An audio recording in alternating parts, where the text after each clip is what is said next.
Shalom jemaat Mesbah Doa yang dikasih Tuhan. Mari kita bawa hidup kita memuji Tuhan, menyembah Tuhan. Ketika kita naikkan pujian kita, maka Tuhan disenangkan dan Dia bertahta di atas pujian kita semua. Haleluya. Terima kasih Tuhan. Sungguh Engkau teramat baik dan sangat baik bagi kami. Dan Engkau selalu berada di sisi kami ya Tuhan. Engkau selalu bersama dengan hidup kami, membawa kami Tuhan masuk di dalam hadirat-Mu, masuk di dalam perkenanan-Mu Tuhan. Terima kasih Tuhan, terima kasih.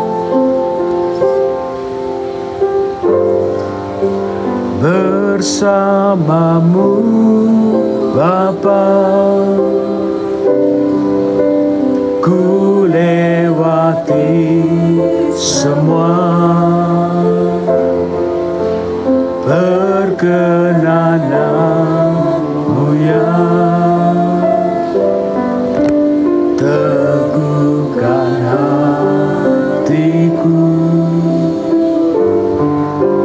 Engkau yang bertindak, memberi pertolongan, anugerah-Mu besar melimpah bagiku. Katakan bersama-Mu, oh, bersama-Mu Bapa, ku lewati semua perkenanan-Mu ya. Teguhkan hatiku,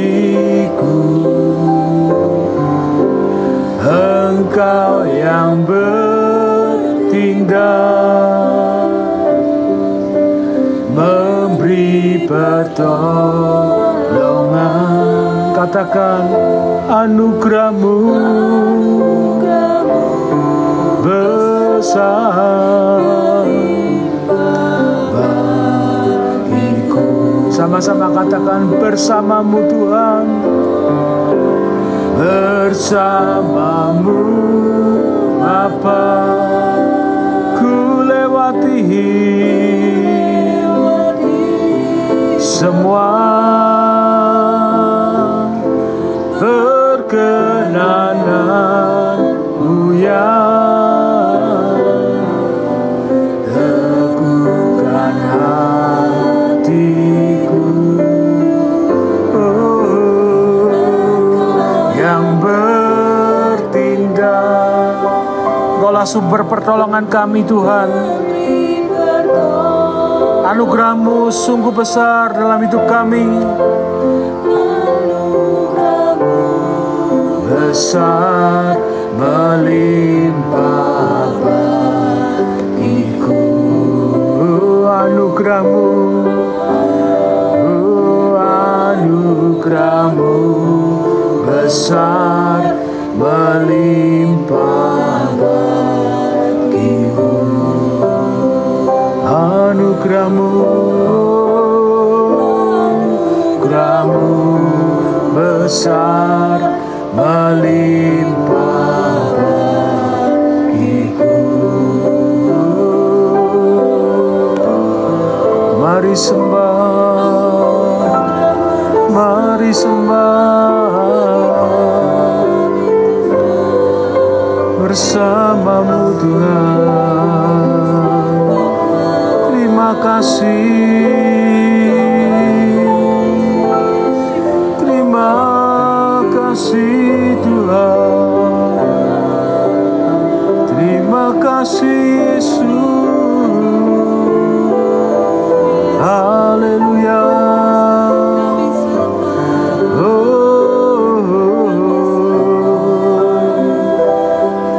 Bersama-Mu Tuhan, oh bersama-Mu Bapa, ku lewati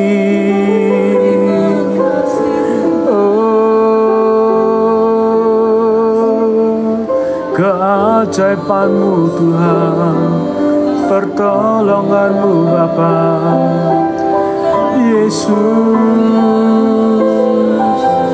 Yesus,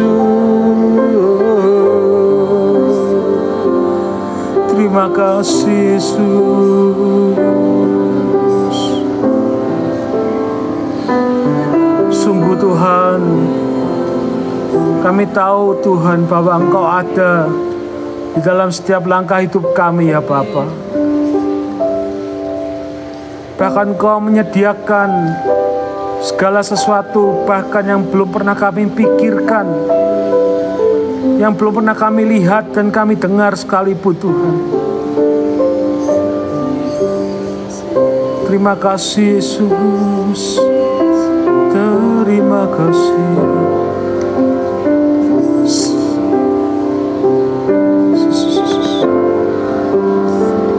Segala perkara dapat ku tangguh di dalam Dia yang memberi kekuatan. Tuhan Yesus penolong dan sahabat, tetap percaya Tuhan setia. Segala perkara dapat ku tangguh di dalam Dia yang memberi kekuatan. Tuhan Yesus penolong dan sahabat, tetap percaya Tuhan setia. Dapat ku tangguh hanya di dalam Engkau Tuhan. Kami punya Tuhan kekuatan yang baru. Tetap percaya Tuhan setia. Katakan sekali lagi, segala perkara, segala perkara dapat ku tangguh di dalam Dia yang memberi kekuatan. Yesus penolong dan sahabat, tetap percaya Tuhan setia. Tetap percaya Tuhan setia. Tetap percaya Tuhan setia.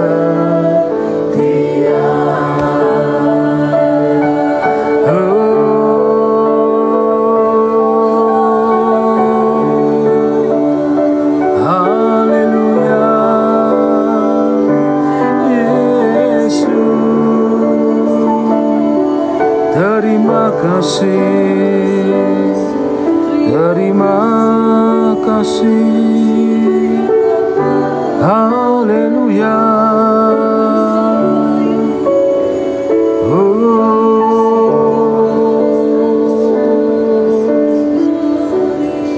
Haleluya. Terima kasih Tuhan. Segala pujian syukur kami naikkan hanya bagi Engkau Tuhan. Di dalam nama Tuhan Yesus kami berdoa dan bersyukur. Haleluya. Amin. Iya, shalom saudara, berjumpa kembali ya dengan saya Debbie Basjir di acara Mesbah Doa ya. Saya masih ada di Colorado hari ini. Ya, puji Tuhan, ya Tuhan itu senantiasa menyertai, memberkati. Bahkan saya boleh menginap di tempat ini juga sebuah anugerah Tuhan. Apa yang tidak pernah kita pikirkan, apa yang tidak pernah kita bayangkan, bahkan timbul dalam hati, itu yang Tuhan sediakan bagi setiap orang yang terus percaya. Karena itu tetaplah percaya dan berharap hanya kepada Tuhan, bukan kepada yang lain. Baik, kita kita akan melanjutkan pembacaan firman Tuhan hari ini. Namun sebelumnya ya seperti biasa saya akan bacakan kesaksian dulu bagi setiap kita. Ya, satu kesaksian yang sudah masuk. Shalom Ibu Debbie, saya mau bersaksi ya bagi atas kebaikan Tuhan Yesus yang nyata dalam kehidupan saya. Ya, saya ini adalah seorang ibu yang berdosa dan sudah menyakiti hati orang tua ya. Wah, ini kenapa ini saudara ya? Menyakiti hati orang tua ya, terutama hati Tuhan Yesus, karena mengikuti keyakinan suami saya. Tapi puji Tuhan saat ini saya bisa kembali lagi menjadi pengikut Tuhan dan mengikuti keyakinan saya, percaya kepada Kristus.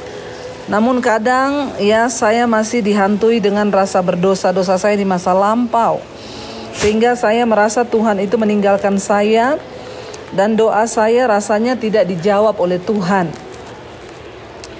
Singkat cerita, di bulan Agustus saya kena COVID, Bu, dan masuk ruang ICU.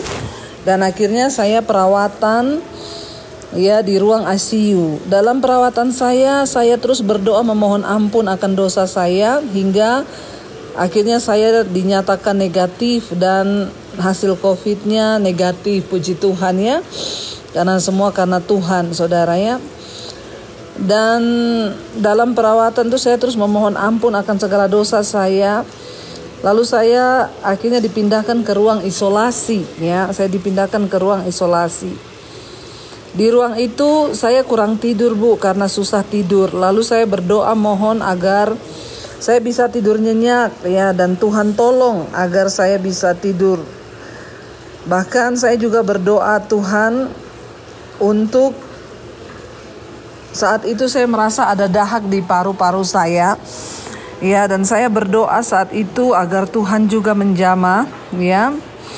Saya minta tolong agar Tuhan bisa ya melancarkan pernapasan saya dan dahak yang cukup banyak.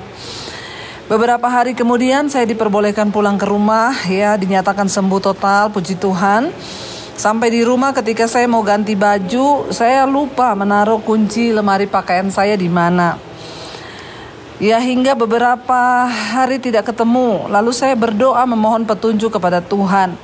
Dan Tuhan ya, doa saya dijawab akhirnya oleh Tuhan, karena kunci lemari saya di tempat yang sudah saya cari di situ juga berulang kali yang sebelumnya saya tidak ketemu.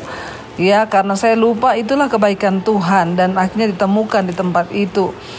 Saya rasakan yang kadang saya terintimidasi, Tuhan tidak mendengar doa saya, orang yang penuh dosa ini di masa muda. Tapi Tuhan Yesus itu baik dan teramat baik bagi orang yang mau mencarinya. Sekian Ibu Debbie kesaksian saya, kiranya Tuhan Yesus memberkati Ibu serta keluarga Ibu Immanuel. Tuhan Yesus memberkati, amin amin. Iya, saudara, kesaksian dari seorang ibu yang dulu pernah meninggalkan Tuhan Yesus dan akhirnya dia boleh kembali kepada iman, percaya kepada Kristus ya, karena dulu dia mengikuti iman suaminya. Tapi puji Tuhan akhirnya ibu boleh disadarkan Tuhan dan sekarang ya kembali kepada ya kasih Kristus, bahkan ya boleh menerima kembali anugerah Tuhan dan bisa kembali mengakui Yesus sebagai Tuhan dan Juru Selamat. Ya, ketika kita mau bertobat, minta ampun, maka Tuhan pasti mengampuni. Jangan pernah mau tertuduh oleh iblis, di mana iblis berkata bahwa Tuhan tidak mengampuni dosa-dosa kita. Ketika kita datang minta ampun, maka Dia Tuhan yang selalu mengampuni, bahkan ya tidak pernah meninggalkan kita. Terima kasih Ibu kesaksiannya. Ya, bahkan luar biasa Ibu merasa bahwa doa-doa Ibu tidak dijawab ya, karena Ibu terintimidasi dengan dosa masa lalu. Tapi ketika Ibu pulang ke rumah, kehilangan kunci lemari, lalu Tuhan menjawab ya dengan menunjukkan di mana kunci itu berada. Seringkali dengan perkara-perkara kecil Tuhan sanggup menyatakan bahwa kasih-Nya itu ada bagi kita, saudara ya. Terima kasih Ibu buat kesaksiannya, sangat memberkati. Dan hari ini kita akan melanjutkan pembacaan firman Tuhan, saudara. Sekarang kita sudah sampai di Hosea pasal yang kelima ya. Kemarin kita sudah selesai Hosea pasal yang keempat. Judul perikopnya di sana ancaman terhadap Israel serta pemimpin-pemimpinnya ya. Tuhan berfirman ancaman terhadap Israel serta pemimpin-pemimpinnya. Ayat yang 1, dengarlah ini hai para imam, perhatikanlah hai kaum Israel dan pasanglah telinga hai keluarga raja. Sebab mengenai kamulah penghukuman itu, karena kamu telah menjadi perangkap bagi Mispa dan jaring yang dikembangkan di atas gunung Tabor. Ya, firman Tuhan berkata ya kepada bangsa Israel dan para pemimpin-pemimpinnya. Ya, kalau kita melihat saudara di sini ya bahwa Tuhan itu sangat marah kepada para pemimpin. Kemarin kita sudah baca di Hosea pasal yang keempat, Tuhan berperkara dengan para imam, para nabi yang mengajarkan umat bukan dengan firman dan pengajaran yang benar sehingga umatnya tersesat. Dan kali ini Tuhan berperkara dengan para pemimpin, ya, para keluarga raja dikatakan di sana. Ayat yang kedua, dan lobang yang dikeruk di lembah Sitim, maka aku ini akan menghajar mereka sekalian. Ayat 3, aku ini mengenal Efraim dan Israel tidaklah tersembunyi bagiku.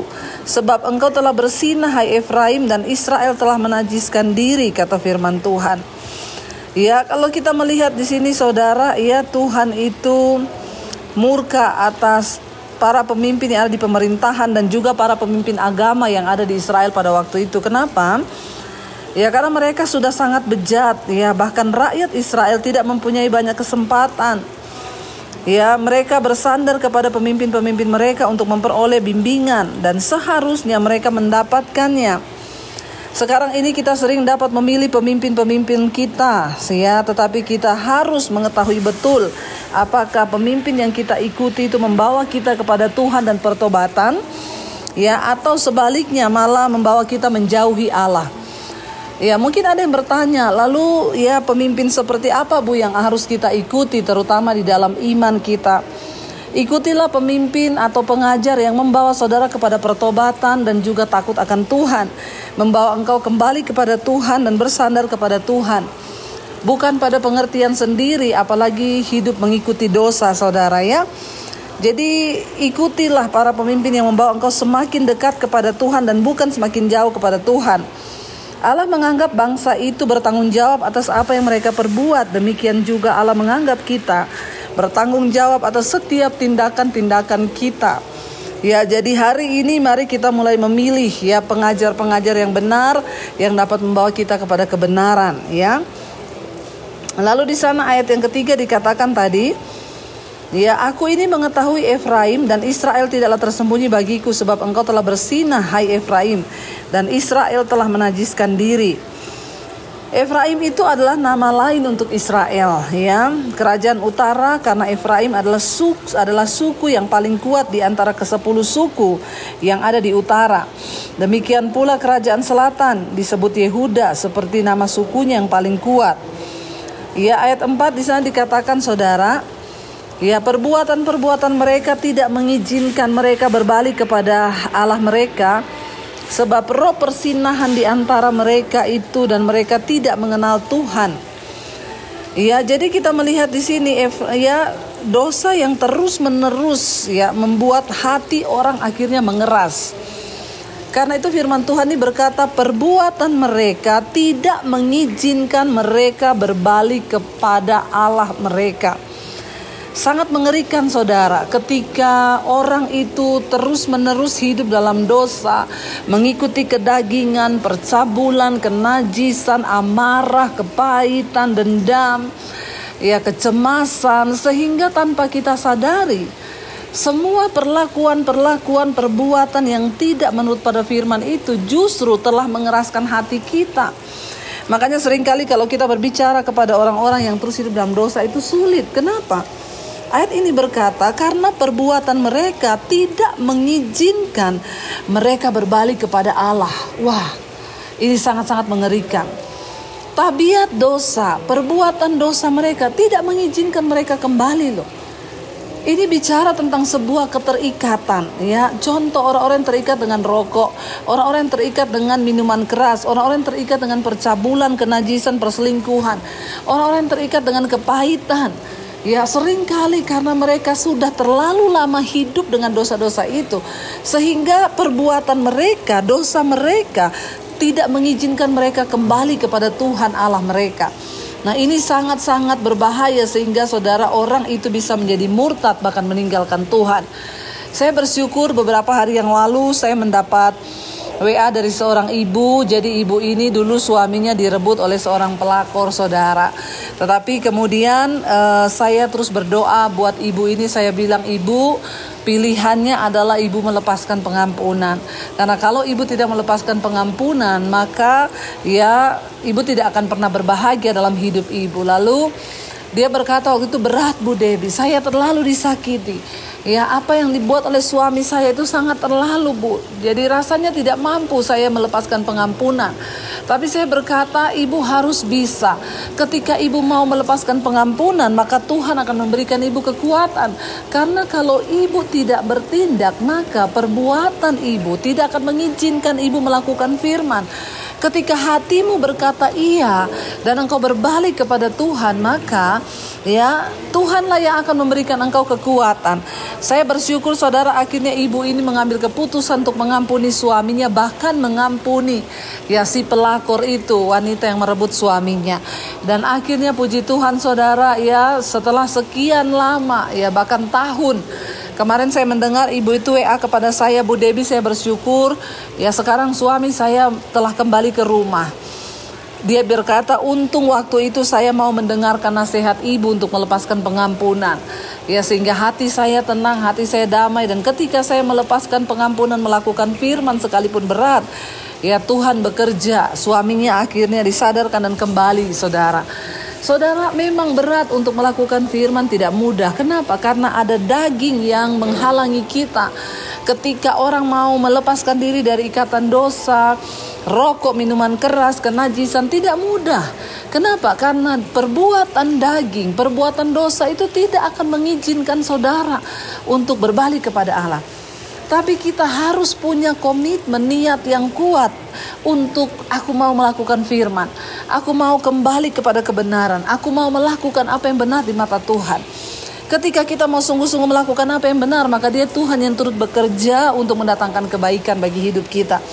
Ayat ini berkata, Tuhan bilang, perbuatan mereka tidak akan mengizinkan mereka berbalik kepada Allah mereka, sebab roh persinahan ada di antara mereka dan mereka tidak mengenal Tuhan. Inilah yang menjadi saudara orang-orang itu kenapa terikat dengan dosa, karena mereka tidak mengenal Tuhan, tidak mengenal kebenaran. Ketika kita mau mengenal Tuhan, mengenal hatinya, mengenal jalannya, maka kita akan diberikan kekuatan untuk berbalik kepada jalan-jalan Tuhan itu dan hidup dalam takut akan Tuhan. Mari kita mulai mengejar pengenalan akan Tuhan. Ya, karena saudara, goal dari seorang percaya kepada Kristus itu adalah ketika dia mengenal jalan Tuhan, mengenal kebenaran Tuhan. Ayat yang kelima berkata, kecongkakan Israel menjadi saksi terhadap dirinya sendiri. Efraim akan tergelincir jatuh oleh kesalahannya sendiri. Ya, dan bersama-sama mereka juga Yehuda. Ya, saudara, firman Tuhan berkata, ya mereka ini ya sombong, congkak, mengeraskan hati, sehingga menjadikan mereka itu sulit untuk bertobat kembali kepada Allah. Jika kita secara sadar memilih untuk tidak mentaati Tuhan, itu bisa akan melemahkan iman kita, saudara. Ya, ada orang-orang yang tahu itu dosa, tapi dia sengaja tidak mau berbalik. Ya, ada orang-orang yang tahu apa yang dilakukan itu salah, tapi dia sengaja terus hidup di dalamnya. Itu yang menyebabkan orang ini menjadi murtad. Murtad di sini bukan hanya dia pindah agama, tetapi mungkin dia masih Kristen, mungkin dia masih pelayanan. Tapi ketika engkau terus-menerus hidup, ya tidak taat pada firman Tuhan, maka engkau bisa disebut murtad, saudara. Ya, karena dosa itu mempermudah orang untuk melakukan dosa berikutnya. Ketika kita terus melakukan satu dosa, maka kita akan terjebak dalam dosa yang berikutnya. Jangan biarkan dosa menciptakan suatu jalan keras yang panjang dalam hidup Anda. Tinggalkan sejauh mungkin semua perbuatan-perbuatan dosa itu, ya, supaya kita tidak menjadi orang yang sombong di hadapan Tuhan. Ayat 6 berkata, dengan korban kambing domba dan lembu sapinya mereka akan pergi untuk mencari Tuhan, tetapi tidak akan menjumpai dia. Ia telah menarik diri dari mereka. Mereka telah berkhianat terhadap Tuhan, sebab mereka telah memperanakan anak-anak yang tidak sah. Ya, ayat yang ke-7 di sana dikatakan, saudara, ya, mereka memperanak anak-anak yang tidak sah. Sekarang pembinasa akan memakan habis mereka dan ladang mereka. Ya, ketika orang terus hidup dalam dosa, melakukan semua yang tidak berkenan, maka mereka akan menemukan kebinasaan.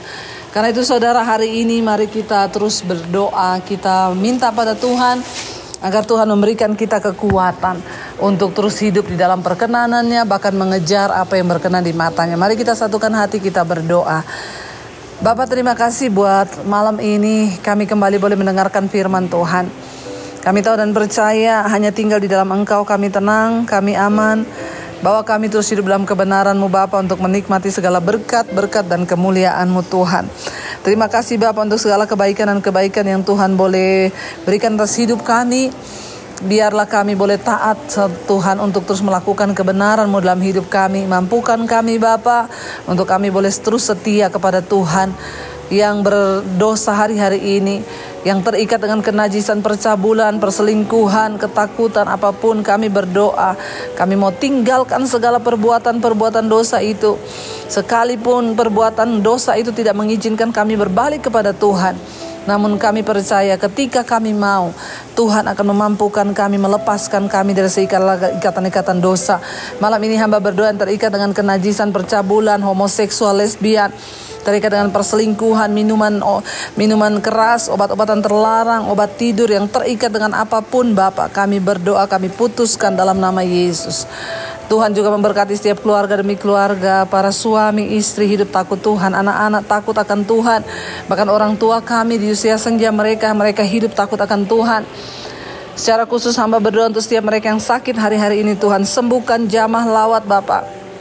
Segala mereka yang terikat ya dengan sakit penyakit apapun, kalau ini datang karena kuasa kegelapan atau dosa, ampuni kami Tuhan, lepaskan kami Bapa. Tuhan berikan kemampuan untuk terus mereka boleh bersyukur dalam segala keadaan. Jamah Tuhan, mari saudara, Engkau letakkan tangan-Mu di bagian yang sakit dan Engkau perkatakan dalam nama Yesus terjadi kesembuhan. Tidak ada perkara yang mustahil bagi Tuhan, Engkau sanggup menyembuhkan Bapa. Terima kasih Tuhan, Engkau juga terus memberkati semua mereka yang rindu punya keturunan. Tuhan berikan kehamilan dan keturunan ilahi boleh lahir. Roh kemandulan kami tolak dalam nama Yesus. Yang berkekurangan Tuhan memberikan kecukupan. Ketika kami mengandalkan Tuhan, maka tidak ada perkara yang mustahil bagi Tuhan. Kami juga terus berdoa bagi bangsa kami Indonesia. Bapak Presiden Jokowi, Engkau berikan kekuatan bahkan hikmat-Mu untuk terus boleh membawa bangsa kami kepada satu tujuan yang juga menjadi tujuan Tuhan. Indonesia damai, aman Tuhan. Kami berdoa biar terjadi hujan pertobatan di atas bangsa kami. Ampuni bangsa kami Tuhan. Ampuni negeri kami, segala dosa pemberontakannya ampuni Bapa. Biarlah kiranya Tuhan anugerah-Mu dilepas bagi bangsa kami, sehingga orang bertobat berbalik kepada jalan-jalan kebenaran-Mu Tuhan. Bapa, terima kasih Tuhan. Biarlah kami semua anak-anak-Mu boleh terus setia sampai kedatangan Tuhan yang kedua kali. Engkau memberkati tanah Indonesia, bahkan semuanya rakyatnya Bapa diberkati Tuhan, pemerintahannya diberkati Tuhan. Dari tempat ini juga hamba sedang berada di Amerika, Engkau memberkati Tuhan negara ini. Tuhan menjadi bangsa juga yang bertobat kembali kepada jalan-jalan-Mu Bapa untuk mengenal Engkau. Terima kasih Tuhan, memberkati para tim medis yang terus ada di garis terdepan mengatasi COVID. Kami berdoa dalam nama Yesus. Tuhan, Engkau yang turut bekerja mendatangkan kebaikan. Kami tahu ada rencana Tuhan di balik pandemi ini untuk kami bertobat kembali kepada Tuhan. Berkati juga Bapa untuk setiap anak-anak-Mu yang terus setia berdoa di 5 benua, Asia, Afrika, Amerika, Eropa, Australia. Tuhan berikan kekuatan dan setiap mereka yang sakit disembuhkan. Bahkan kami berdoa juga terjadi pertobatan massal di bangsa-bangsa ini. Terima kasih Tuhan buat setiap kami yang terus setia di Mesbah Doa. Hari ini yang sakit disembuhkan, yang berbeban berat Engkau berikan kelegaan.